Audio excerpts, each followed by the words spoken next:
So let's get started. Good morning and welcome back to Who Am I? I'm a little late starting this morning, not that you can tell, but I was considering trying to stream. I'm going to start live streaming. I may have put my show on a podcast. I'm not sure about that, but I figure make the same show, podcast it, YouTube video it, and live stream it. I have so many viewers. I want to make sure that I keep the public happy. No, it doesn't have anything to do with how many viewers I have. I am working on something real. Something real. And it's almost like letting the public watch is incidental to it. It's not really the main show. Although at some point, if I get really good, it would be helpful if I understood how to attract viewers. Anyway, who am I? We're going to be talking about some interesting stuff today. I always try to talk about what's interesting to me anyway. We're going to talk about source energy. We're going to talk about the configuration of the human setup. Who are we? What are we made of? What does it look like? How do you work it in order to achieve maximum success rate? What does success equal? It's success would be the process of identifying wanted things and moving towards them. Now, I say that very abstractly, and I mean it abstractly. I don't mean it specifically. I think that we move towards things that we generally want. And you have to be okay with the general. And from the general, if you are in a highly positive position, you can start calling specifics.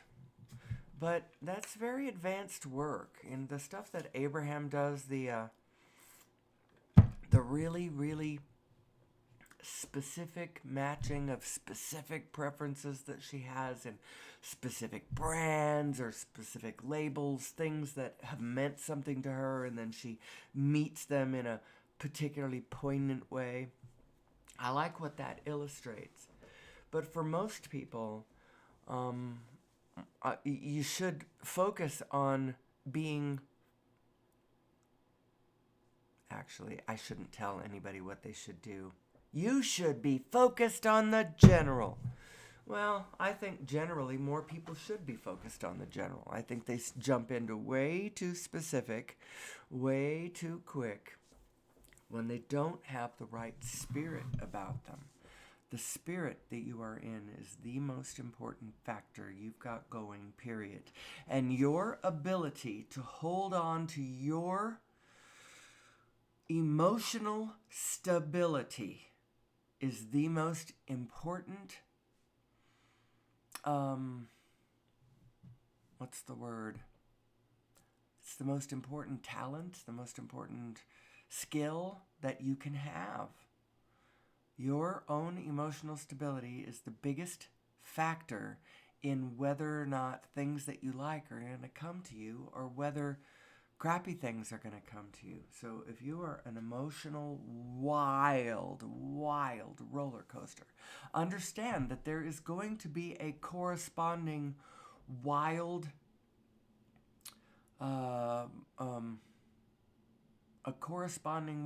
factor in your physical manifestation too. It's not just your emotions. They're important. They are important.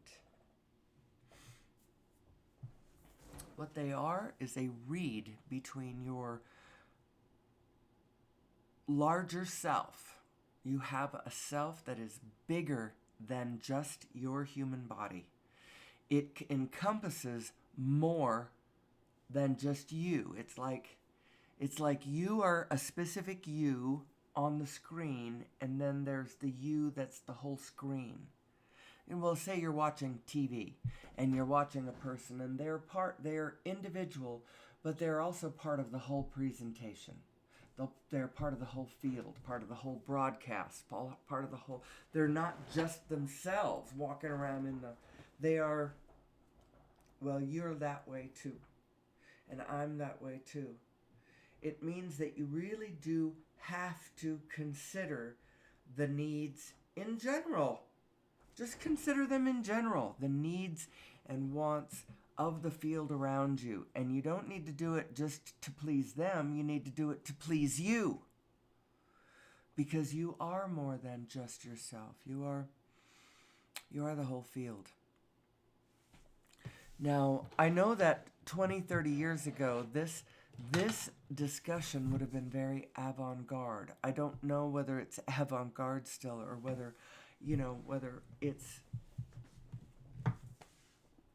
I don't know. Am I behind the times? Am I ahead of the curve?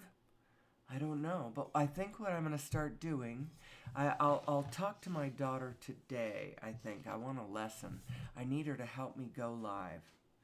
And I need her to help me work with my podcast too, so that this whole format, the same thing, it's going to be coming out in a podcast and it's going to be coming out in a live stream. So if you ever notice that I am broadcasting at any time, you look on your YouTube and you're like, oh, she's broadcasting.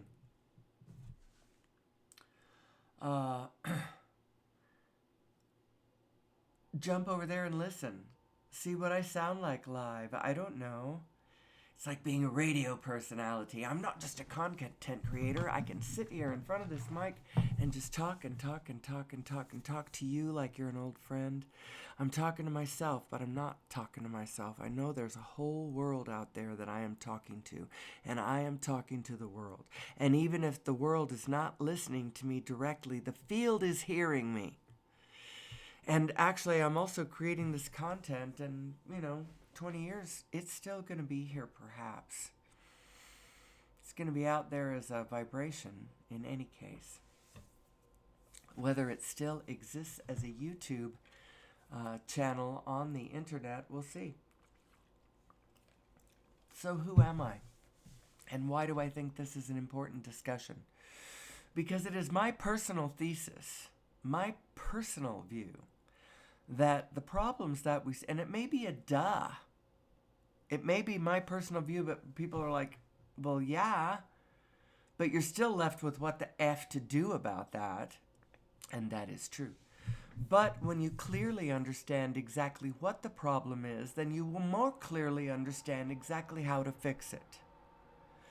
And so if I proclaim that our problem is misalignment,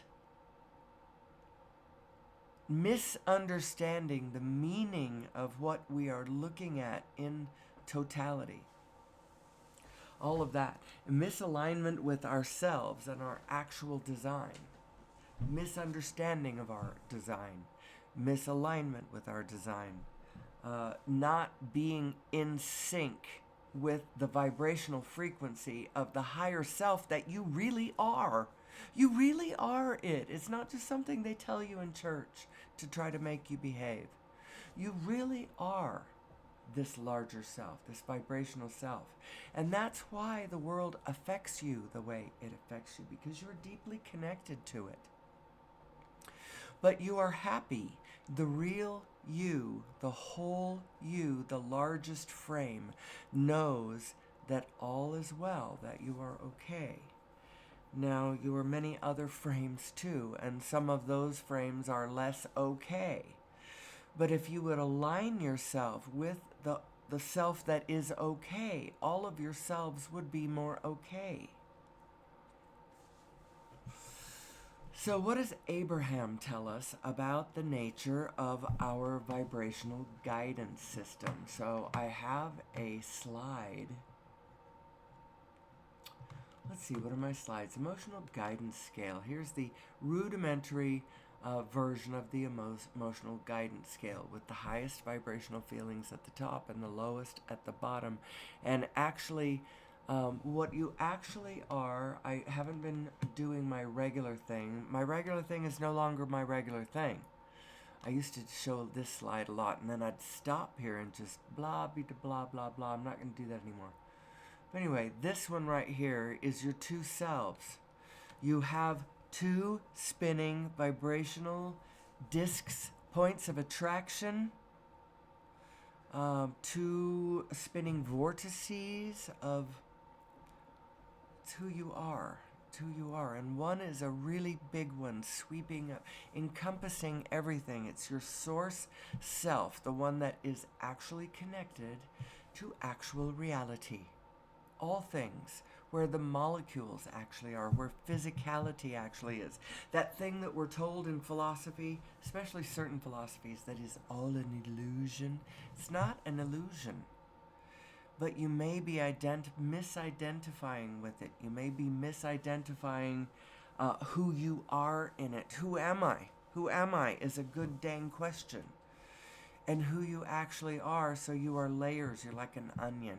And you have, more gross layers on the outside, that are like pretty layers. Everybody's looking at everybody's gross layers. Oh, I see you. I see you. This is the visible aspect of you.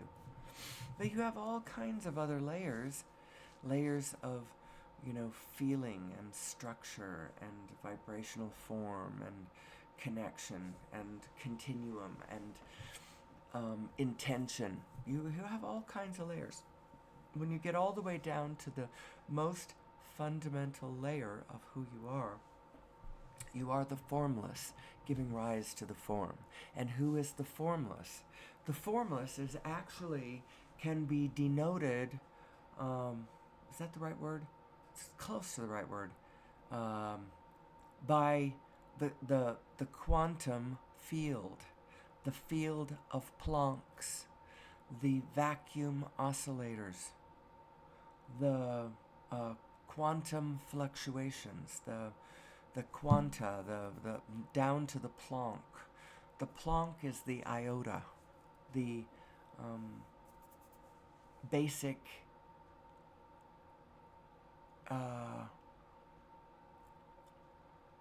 component structure of the universe is the Planck. So all the way down to the Planck, you are the Planck field. You actually are. And what is it that brings matter into fuller being? What brings it from a vibrational form into matter, material reality? What does that? Focus, attention, intention, desire. But focus and desire and intention causes focus and attention. It just works that way. And so that's why following your bliss instead of following your fear of the world, because that's basically the difference. Joseph Campbell says, follow your bliss, follow your bliss, follow your bliss. And he left it that way. And so we all kind of associate that aspect of the equation with Joseph Campbell. Oh yeah, he's the follow your bliss guy. But that is what it is. It's what you are following makes all the difference in where you are when you get there. Is it someplace you like, or is it someplace where your butt is in a crack again, a bind, where you're up against a wall and fighting for your life and desperate to, what is it? Where are you ending up following the frequencies that you were following? There couldn't be a more important thing to monitor as you move forward than the spirit that you are in as you follow it. How are you feeling? And that's how come Abraham advises that the most important thing you need to do is pay attention to how you feel. And start early in the day, because when you sleep, so I'm staying on this slide. I shouldn't. It's a boring slide. I have a couple more that show the emotional guidance system you can see the momentum here more. The momentum slacks in the middle, where you're not connected to source energy particularly anymore. So there's not a lot of momentum going that direction. But you haven't really picked up a good negative momentum yet. So you're kind of sitting in the doldrums there. Somewhere in the somewhere around boredom,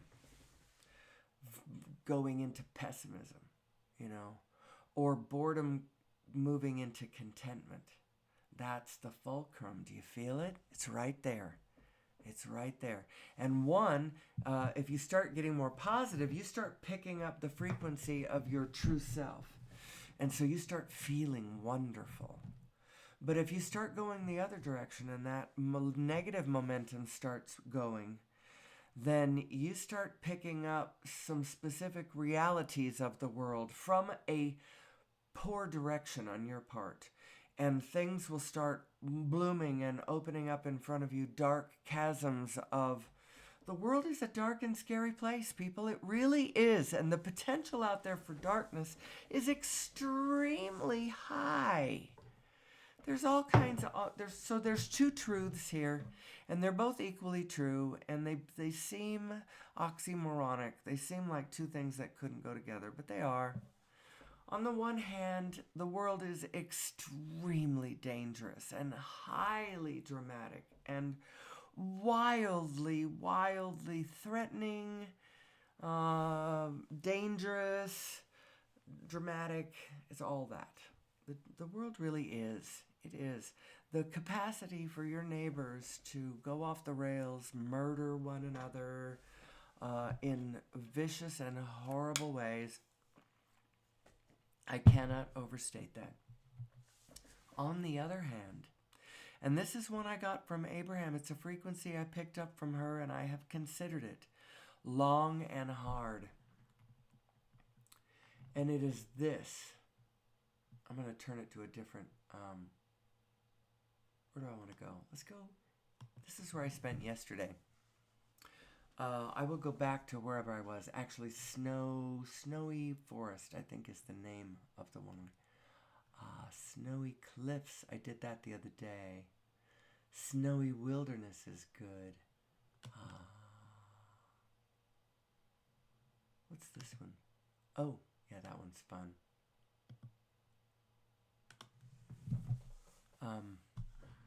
So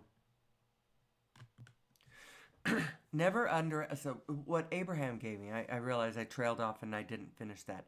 That is going to happen less and less. I used to do that a lot. You watch the earlier shows and I sort of trail off into things, and I haven't really pulled the meat and potatoes together in the program. I haven't pulled it together showing you truly, truly, truly where all the meaning is.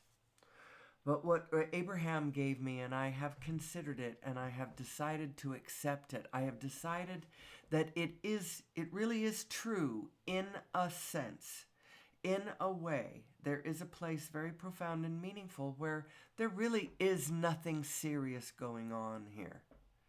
There's nothing serious going on here in the sense that we are here forever and ever and ever painting on this canvas. Forever and ever and ever in the largest frame from our whole vibrational self.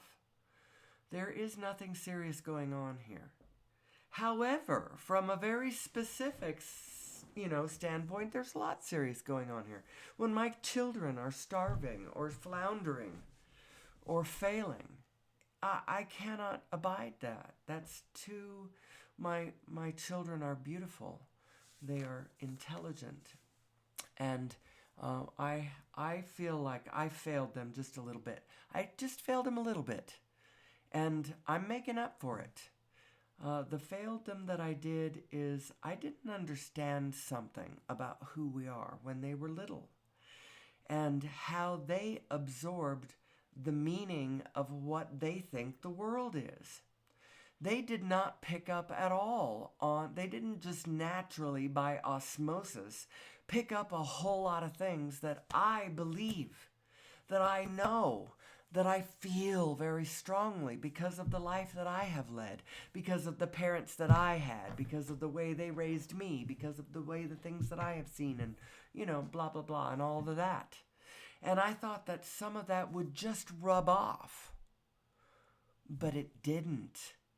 And instead, they recorded a lot of what happened when they were growing up with the parents that raised them and what it was like when they were growing up. There was some fighting going on in the middle of the night. There was drinking on his part, and despair on my part. And I did not show them my strength. I did not show them how to be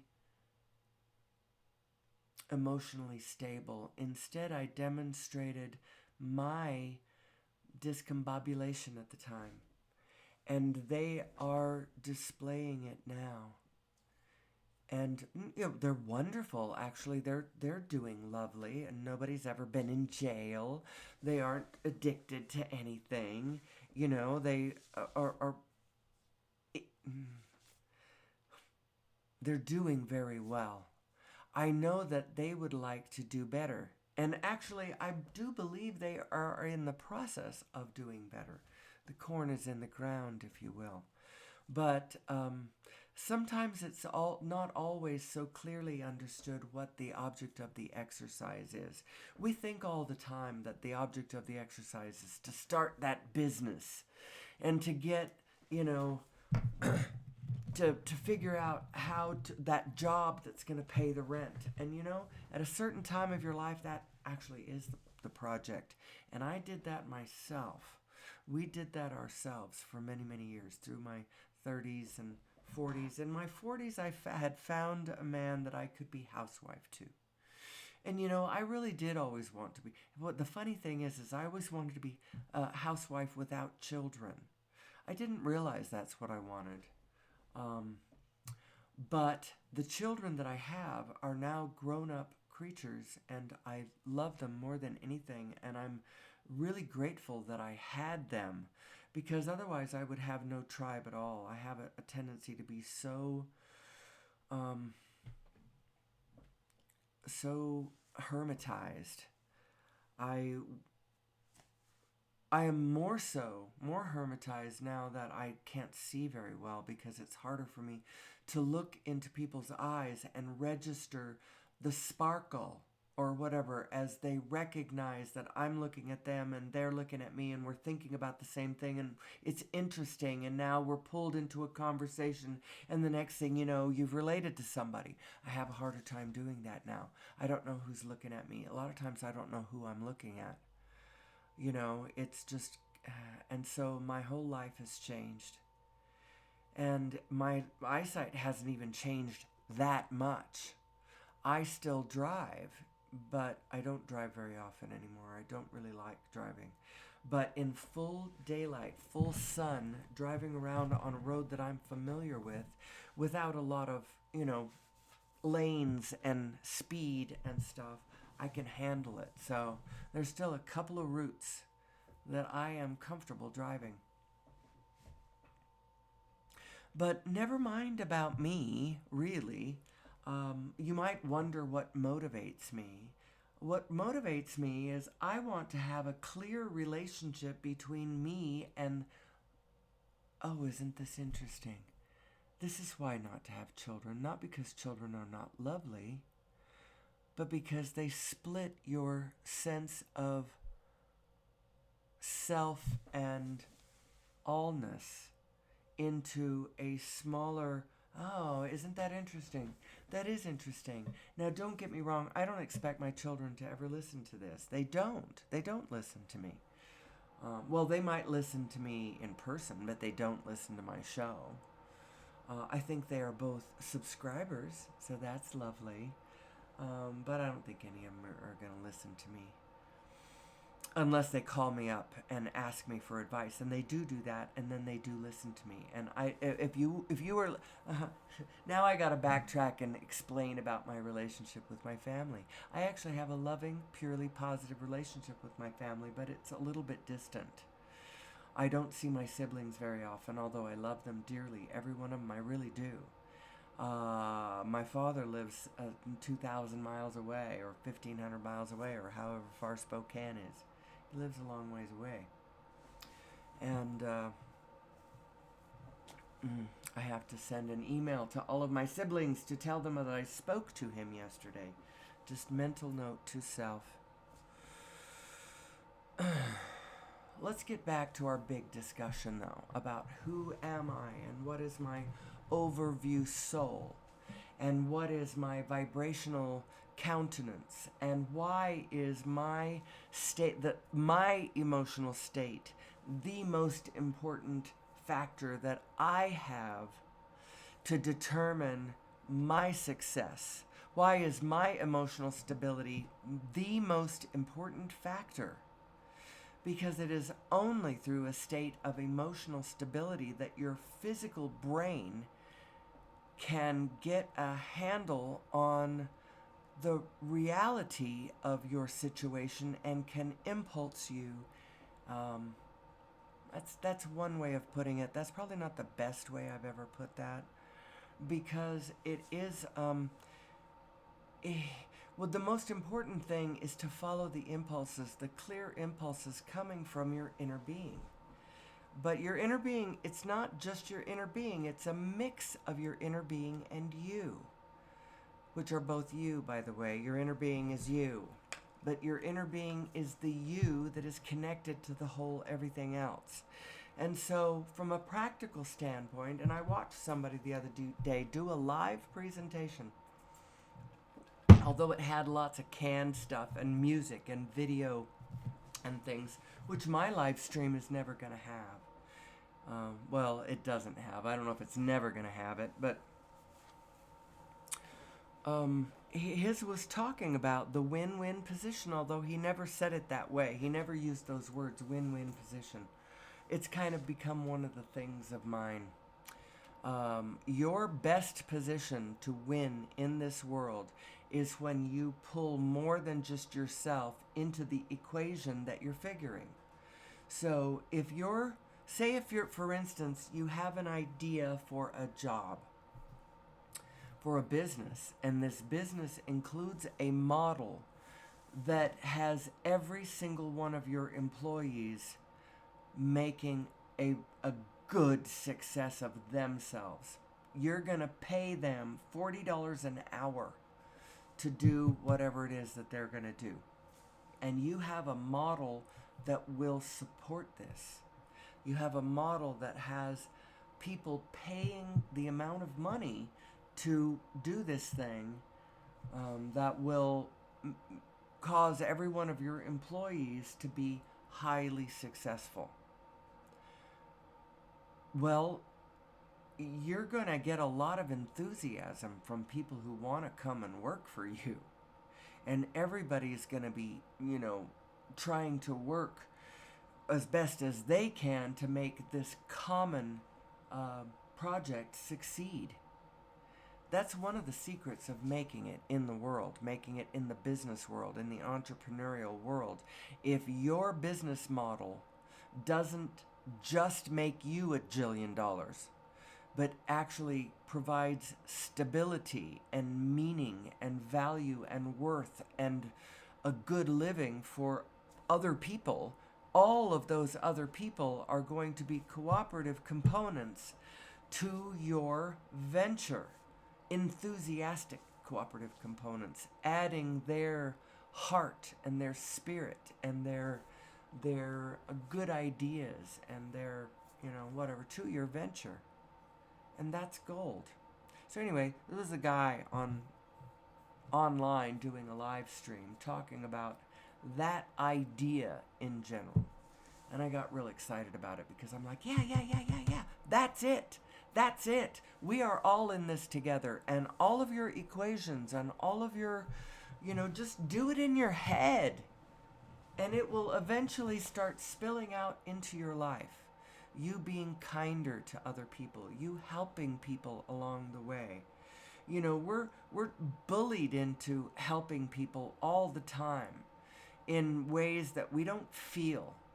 But we're bullied into doing it. What we ought to instead be inspired and soothed and trained and taught how to feel it. And then when we feel it, we'll just naturally do it instead of, being told that you must do this thing, whether you feel it or not. Give your tithing to the poor. Give to the poor. Give to the poor. Give to the poor, because they cannot do it for themselves. And actually, that brings up another point, which is the most important part of what you do comes from the intention and spirit that you're coming from more than the actual action. Because when you give to the poor from a standpoint, from a spiritual standpoint of, I give to the poor because I see that you cannot do this for yourself, then it disempowers you. If instead to you give in places where you are inspired to give. It still could be out of pity, but that's not the best motivation. But pity still does. It's still okay. It's still okay. But you have to feel right about giving, so I wouldn't just give to something on TV making your heart bleed, because that inspires other people just to look more pitiful. Because the more pitiful that you can get, more pitiful of a countenance that you can assume, then the more reward you're going to get. And quite frankly, I don't like pitiful countenance from myself or others. I am inspired when I see that homeless person who has done something really clever, or they've gone the extra mile. They don't just have a sign that says "Give me money." They've done something clever or cute or smart, or they've given value. They're playing music, or but I've seen more clever than that. I can't think of anything really clever at the moment, but I have seen clever, and I always reward it. If someone is doing something, and I can recognize, this person recognizes that they are in need and they need somebody to give them money, but they don't just stand there with a sign that says "Give me money." They do something that inspires me. I'm like, yes, that is great. I will give you money for that. Anyway, who am I? Who am I? Who am I anyway to be saying all of this? I also think that humanity with a capital H, or mankind with a capital M, and I should go look up some more, because Gary Zukav calls it something else. And Gene Houston calls it something even else. But it is the name for whatever you call this collective self that we are, this superorganism that we are.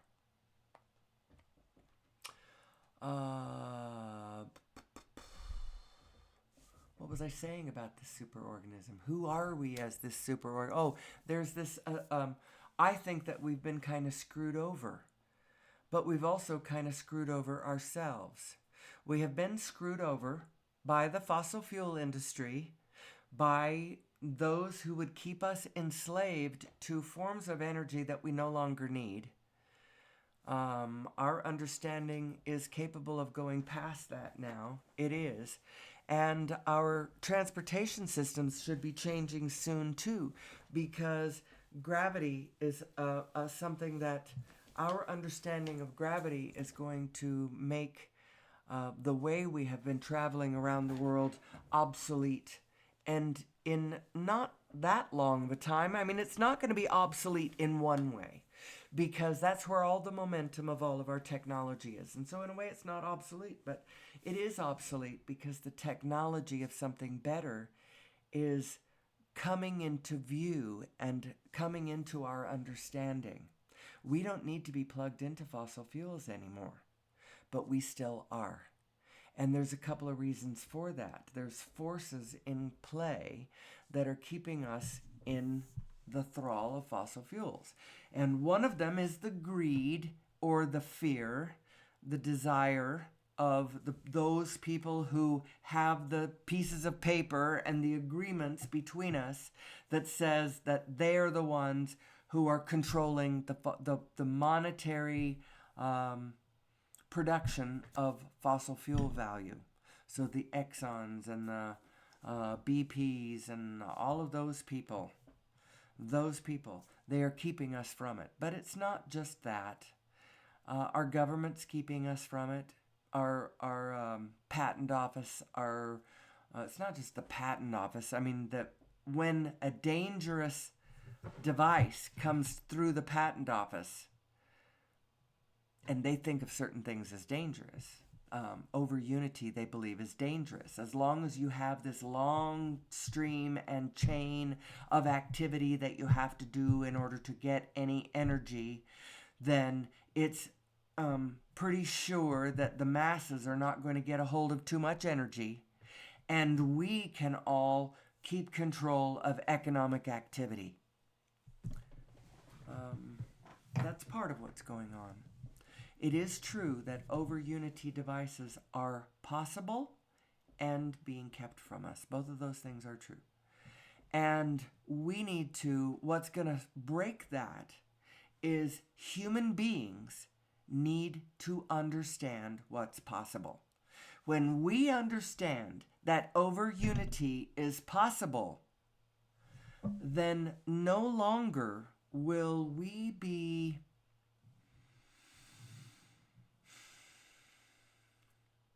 let's see. When we understand that over unity is possible, then we won't be fooled anymore by the fossil fuel industry and what they say about.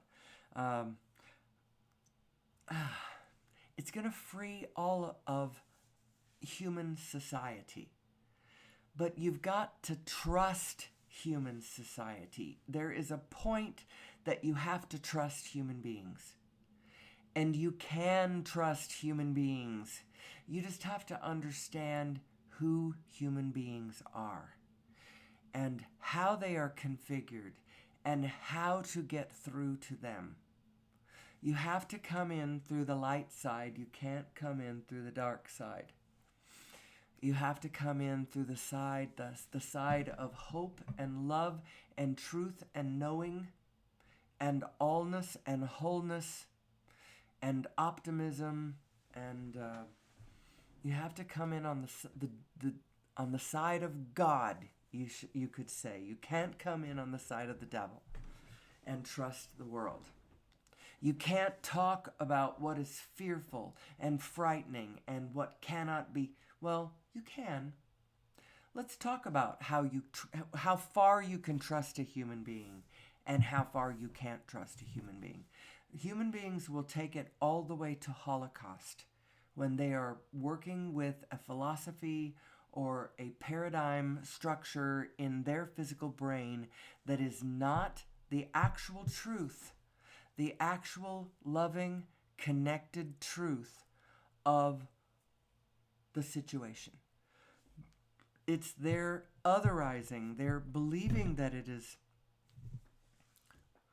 the way that it is not.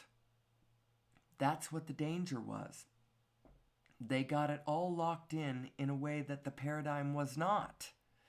And then they took it all the way to the end of that. And so I think it's really, really important that human beings understand the laws of the universe. The law of attraction. You get what you put out. That's where what we're getting is coming from. We're putting it out.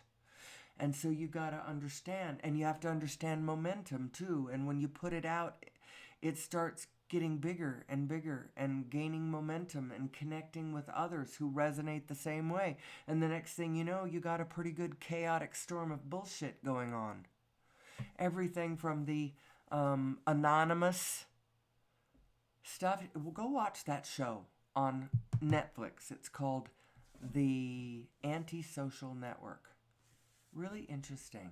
And now go look at the people in Congress even who believe the QAnon stuff.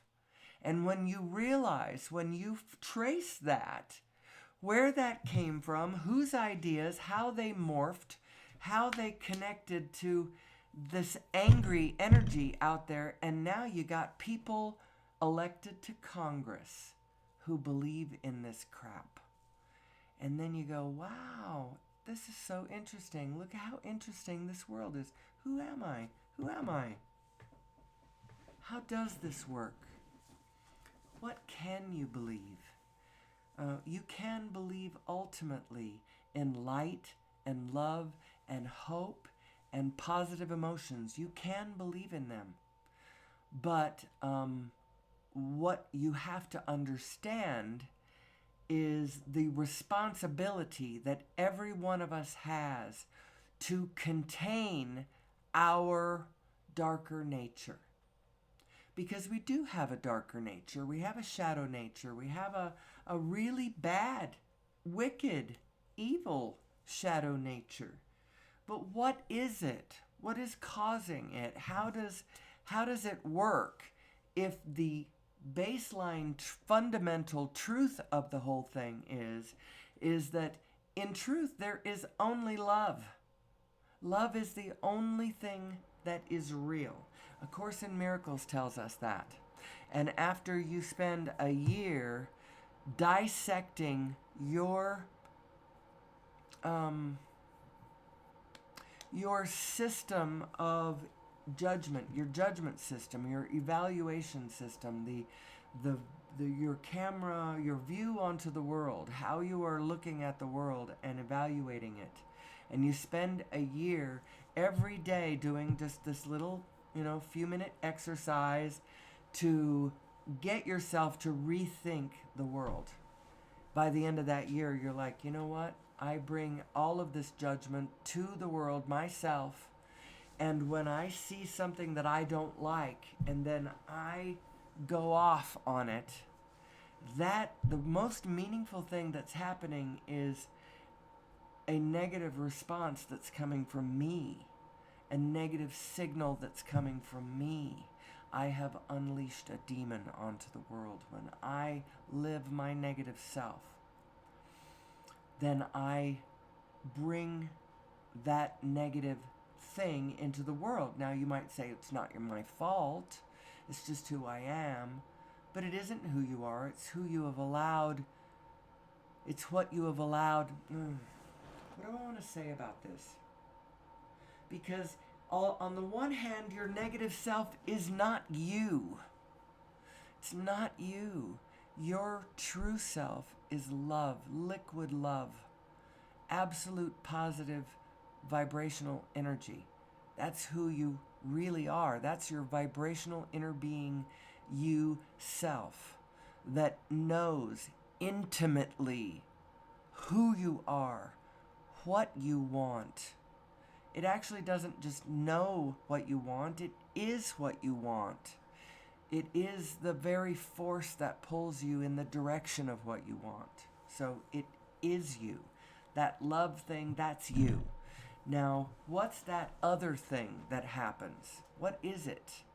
It's the fact that you have a physical mind that has absolute free agency to move in any direction that you want to move. You can go in the direction of truth, in the direction of falsehood. You can go in the direction of love. You can go in the direction of hate. You can go in the shape of the sublime. You can go in the direction of the ridiculous. You can, it's like a 365, like one of those old C-electric typewriter ball things that can go in any direction. You can turn in any direction. Actually, there's got to be a better analogy than that. But that's the truth. So when you set your mind's thoughts into directions that, whether or not there's some reflection of reality in there, so you go, yeah, but it's true, all those people are suffering. Yeah, but it's such a tiny slice of the truth. There's so much more to that picture going on, that it's almost not worth it to pluck the one negative aspect out of it and focus on that. It absolutely isn't worth it, because whatever you focus on is getting bigger. And so if you make it a habit to pluck out the negative aspects of the world around you and notice them, then what you are actually doing is bringing the negative into the world for all of us to deal with. You need to be responsible for your negative self. It's not you, but you are the choices that you make unleash it or not, and so you are responsible for it and its momentum. And so I think it's important to understand who that negative self is, who your shadow self is. Actually, I shouldn't have used the word shadow self. I did it because people use that word, and that's the exact reason why I shouldn't have used it. Because now people they just got confused about what I'm talking about. Your negative self is simply the energy that you create when you try to move forward when you are facing backwards. What does that mean? What does that mean? Shall I go back to over unity devices, or shall I keep trying to explain your negative emotions and what they mean to the rest of us? What my negative emotions mean to me and what they mean to the rest of us. It's both of those things are really interesting. And us having a better handle on our negative emotions would help so much, help us all so much. We would start encouraging one another whenever anyone is brave enough to look past the negative and, see the positive. Oh, to watch people do that, it's so uplifting. It's so inspiring. There's a show we were watching. I think it was about, it was either on Amazon or Netflix, and it was about the the the specific story of the people who saved Anne Frank. They helped more than just her family. They were Dutch, and at one point, there's the Nazis have control of everything. The world couldn't be darker. And these people are sitting in the middle of all of this, eating tulip soup, which, by the way, is poisonous, but there's nothing else to eat. And they are trying to be positive, and it is just the sweetest, bravest, most inspiring thing. Now, the obvious thing to do would be to sit in the middle of that and look at each other and focus on, oh my God, oh my God, oh my God, what kind of a freaking situation have we found ourselves? This is just so bad, I can't even take it in. What do we do? But instead, they're being brave, and they're being strong, and they're being sweet, and they're trying to cope. And it is just, oh man, is it inspiring. So watching people be brave. But how do you be brave? Well, it's easier to be brave when you actually understand the situation. What's the object of the exercise? And what does the configuration of the specificity of the exercise, what does it look like?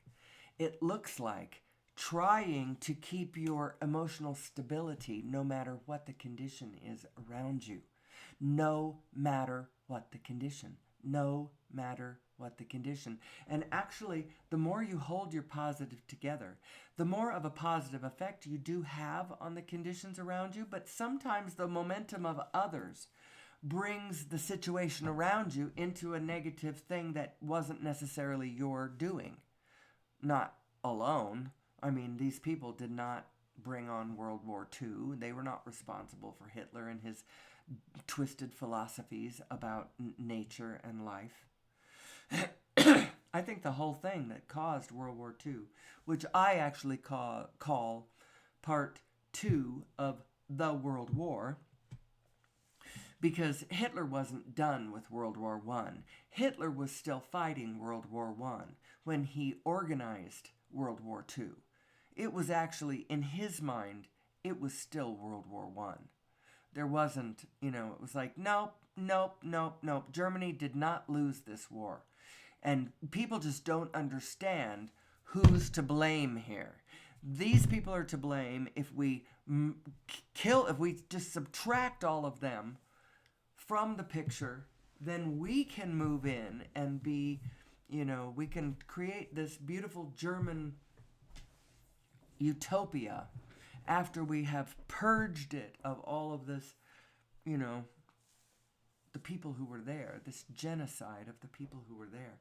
It's kind of, in a way, what we did although there was the Poles living in Poland in the 30s are a little closer and a little more.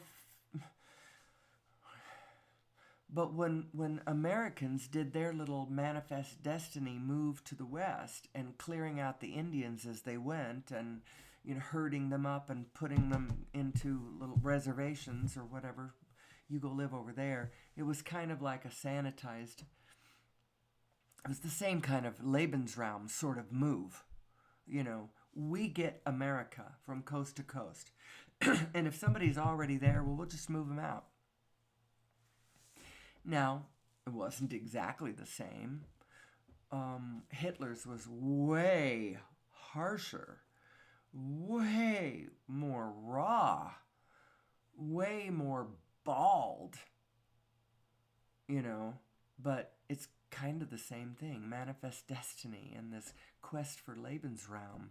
It was almost the same spirit. It had a great deal of hubris in it, although when it came to, so with America, the tragic part of it played out like Wounded Knee and the March of Tears, or whatever that was. All of those kinds of atrocities.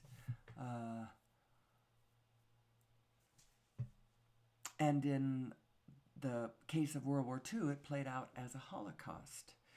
But it's the same spirit. It's the same ugly, disconnected, don't know who we are, all in this together, don't know that we are all in this together kind of spirit. And you're evaluating things from the outside based on a flawed philosophy.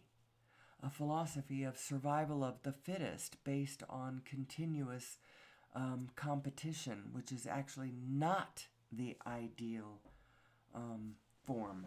The ideal form is the win-win position of we are all in this together, and the most cooperative, and if you're a leader, say you're a leader, you don't want to just cooperate with the field. Screw that, I got my own ideas. But if you're a leader, then your ideas pull in the highest number of cooperative components to your venture. Like pull in everybody. How about everybody wins? All of biology wins. All of humanity wins. And so anybody who's not winning, their problem is they aren't in alignment with biology and humanity. That sort of thing. That's how you win the highest win. Not by being in constant war with your neighbors, for crying out loud. What kind of twisted philosophy is that? Ridiculous. So, anyway, who am I? I started talking about over unity. I'm at 53 minutes. I'm going to jump back in and try to talk about it for another minute. I think I've talked about our positive and negative self, and our greater vibrational nature, the two selves that you are. I think I've talked about that. Oh, what am I doing on this slide? I thought I was going to be on this one. Well, this one is nice too.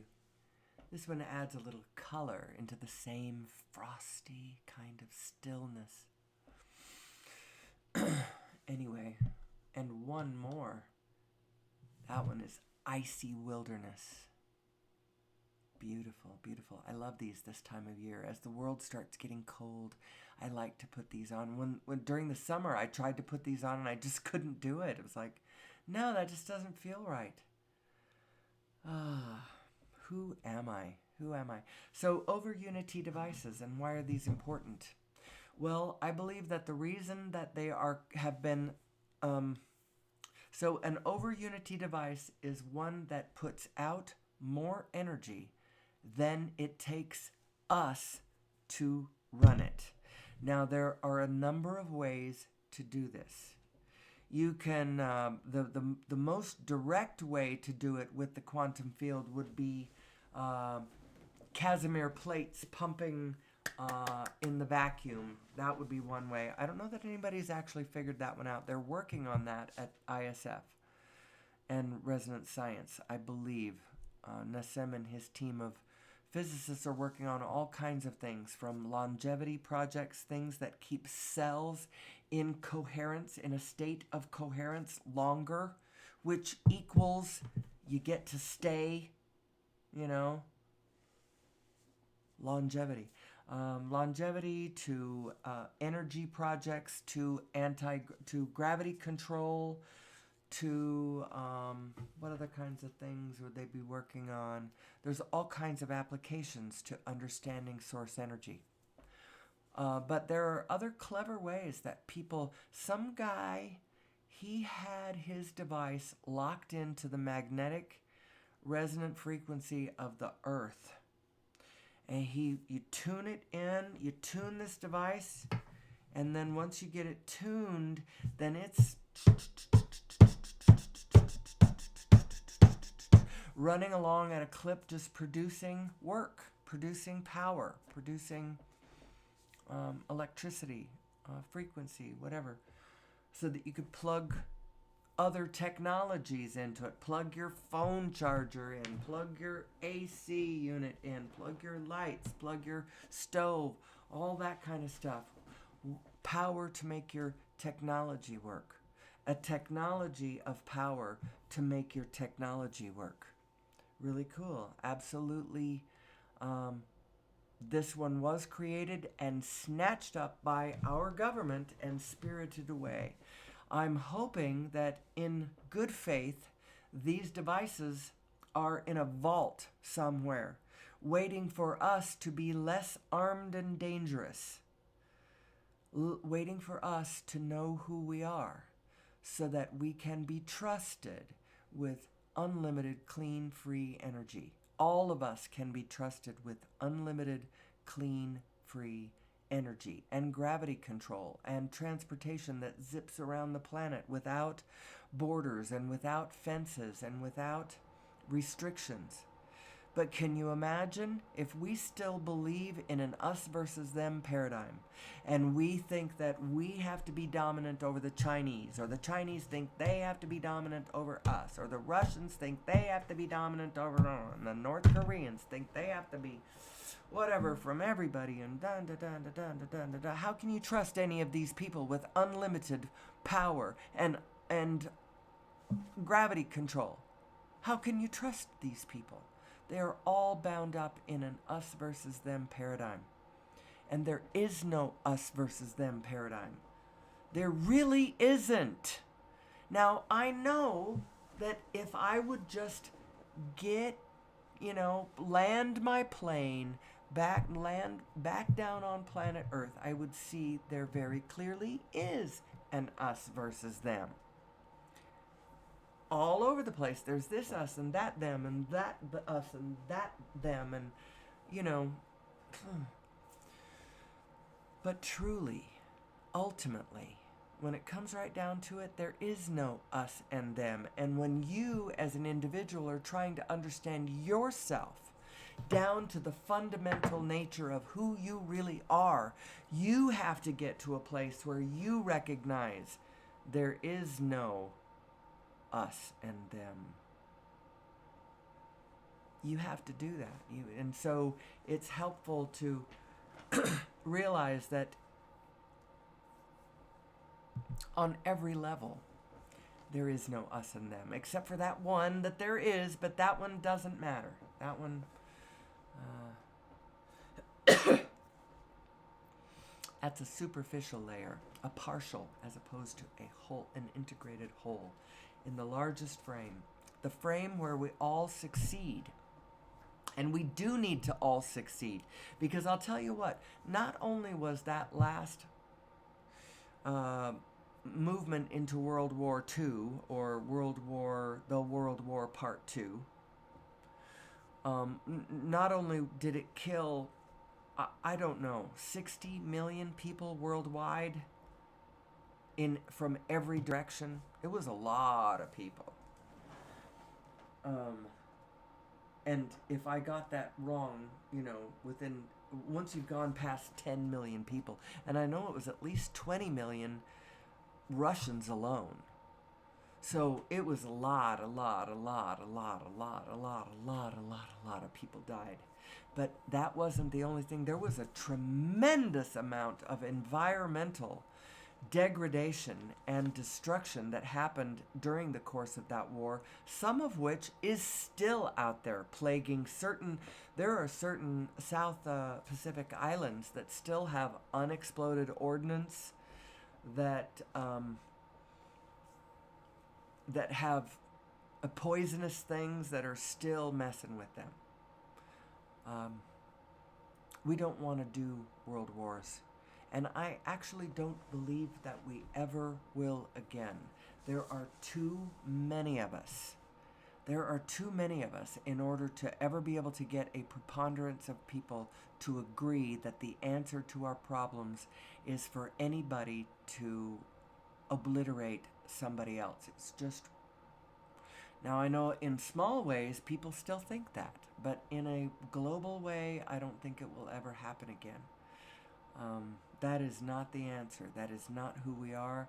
That is not the meaning of our lives. So who are we and where are we going? Well, I believe that in very short order, now I don't keep track of current events quite the way I should. I sort of do it in a general way as opposed to in a specific way, and maybe that is the way I should.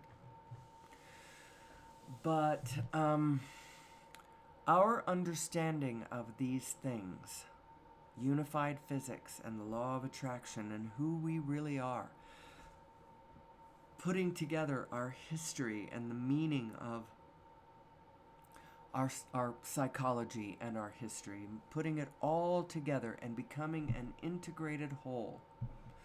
When we do all of that, I believe that source energy, plugging into source energy is right around the corner. And fossil fuel isn't even going to be a thing anymore. Carbon footprint, we're not going to have to worry about it. And as long as we quit cutting down and stomping on and obliterating full ecosystems, let's quit cutting down the rainforest, people. We really need to stop cutting down the rainforest. Let's start being a source of encouragement to diversity as opposed to being a source of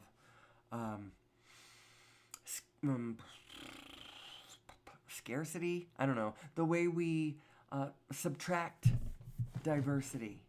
The sixth mass extinction on planet Earth is a diversity subtraction project.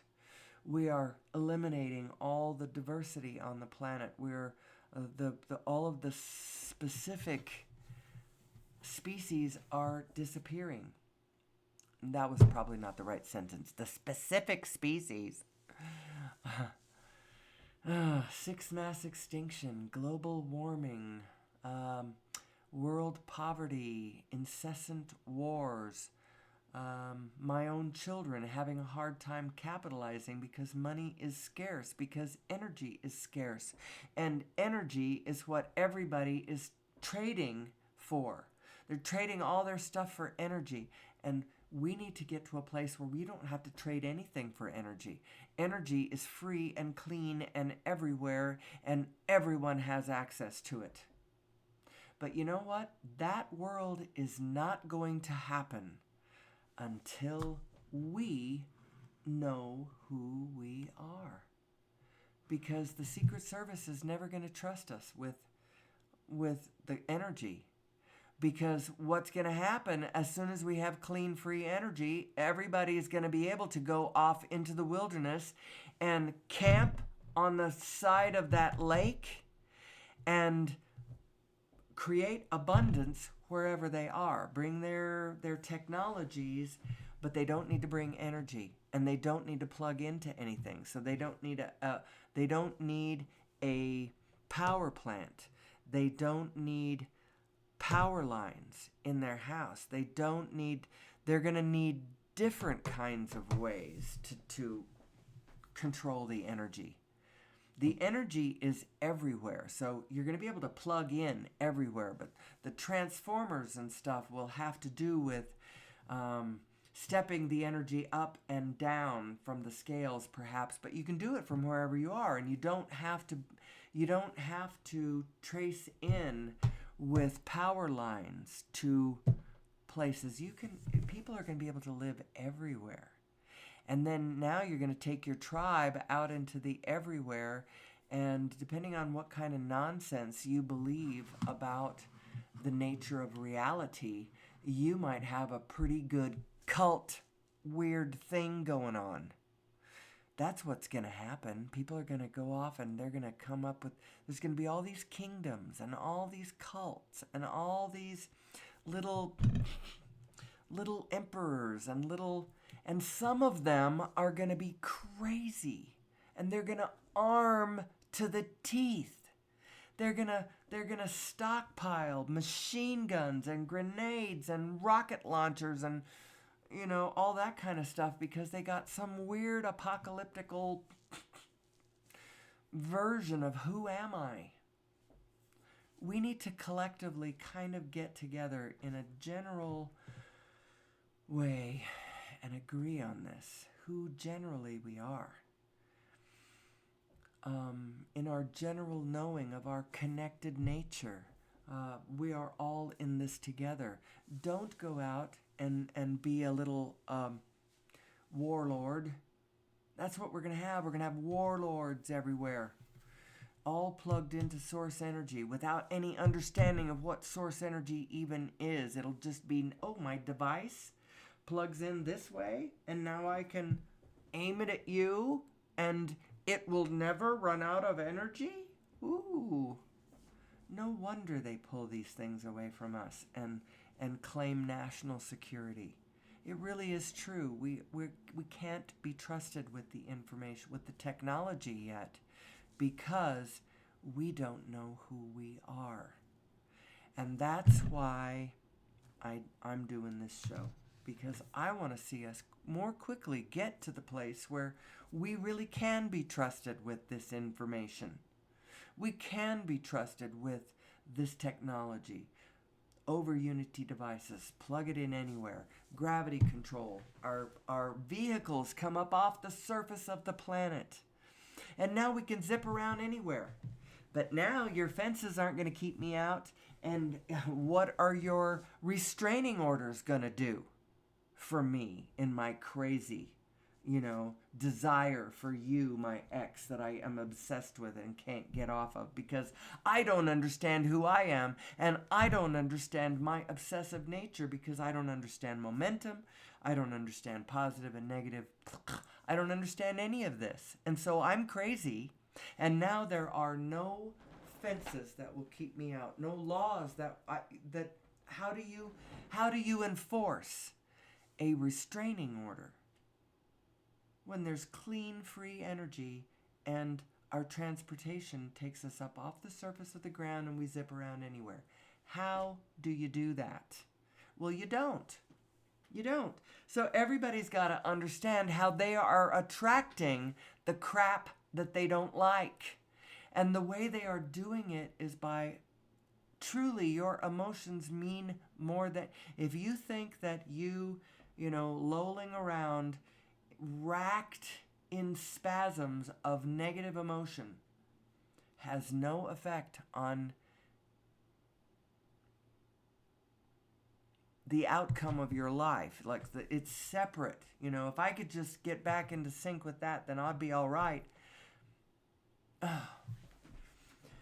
Your emotions have everything to do with how your life turns out. And your control of your emotions has everything to do with how your life turns out. And so the answer is learn how to control your emotions primarily, and then mesh with the conditions secondarily after you have mastered your emotions. The conditions are a secondary effect anyway. The primary is the vibration. And so it is most important to pay most attention to the vibration. If the vibration of where you are, if the state of being that you are in is loving and kind, open, expansive, forgiving, optimistic, and grateful and appreciative, or whatever, if that's the state of being that you are in, it almost doesn't matter what you do. Everything you do from that position is going to be beneficial to yourself and everyone around you. Every impulse that you get from that state of being is going to be pure and clear and will benefit you and anybody else you put your mind on in that moment. And that's why your state of being is the most important thing to you and everyone else. And you need to uncouple it from the conditions. Uncouple it from the conditions. Do not be conditional in your ability to feel okay in this world. When you identify yourself primarily as your conditional self, your conventional, I'm in physical molecules and atoms form, that self that ends at my skin, that looks like my conventional me, when that's the self and the only self I identify with, no wonder I start feeling worried, because that self is made of meat. Do you know what happens to meat? Things eat meat. Meat spoils. It can be cut. When explosions happen near it, terrible things happen to it. I'm made of meat, and if that's where my primary identification structure is, the who am I? I am this meat vehicle, this meat suit. Actually, you are not your meat suit. You are wearing a meat suit. Who are you? Who am I? Who am I? Who am I? What an interesting question. And we will come back tomorrow and we will ask it again and again and again and again and again and again and again. And it is my prayer, it is my intention, it is my wholehearted, full-throated intention that one way or another, whether this happens through my action later on down the road at a time when I will be called to summon this forth and speak it, in person, or whether it happens because somebody else hears this work and it ignites something, a realization in them about who they are and how this works, or however. It is my intention, my belief, my prayer that this helps to raise the consciousness of humanity so that we understand what is possible, where our future really is, plugged into source energy and free of gravity. Can you dig it? Can you dig it? All right, I think I've done enough. An hour and 12 minutes, an hour 13 minutes, that is enough. And I will be back tomorrow. Tomorrow is the beginning of daylight savings time, which means, I don't know what it means. It doesn't mean anything to you. It might mean I could get on the air earlier if I manage to live stream, because I'm going to try to get on before light. I like to get this done before light gives me my day. But we'll see. Anyway, whatever happens, I'll be there. You'll be there. I hope to meet you on the other side. I love you. Do your best. Know what's possible. Know who you are. Know who we are. We really are going to be all right. When all is said and done and all the dust settles. But that dust settling, some people think that's half the fun. So when that dust settles, we're going to be all right. We are going to be all right. We all have an inner being, and all of our inner beings are staring directly at what we want. Just learn to get into sync with your inner being. Do your best. Be kind to each other. I love you. Until tomorrow, as always, may the source be with you.